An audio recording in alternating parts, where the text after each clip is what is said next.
Judge Olha Konoplenko's eastern Ukrainian city is occupied by Russian forces, but that hasn't stopped her from trying to uphold the law remotely. Like many, she fled her home of Bakhmut, which was captured last May after months of fighting. But residents who also left still rely on her and her exiled colleagues for key rulings. Головна мотивація – це, звісно, що допомога людям у вирішенні їх. What motivates me the most is the prospect of helping people solve their issues. There's no Bakhmut, but there's still its people. And of course we hope that at some point we'll get our city back. Therefore, we're working for the sake of the people of Bakhmut.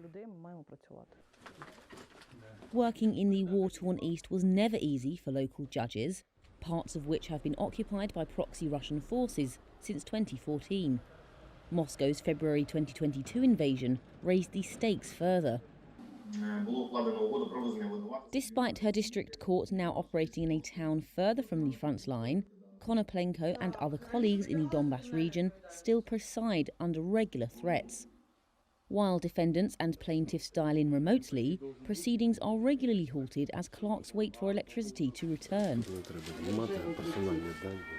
And hearings are punctuated by the sound of explosions from Russian airstrikes. But instead of taking cover, Konoplenko continues her job.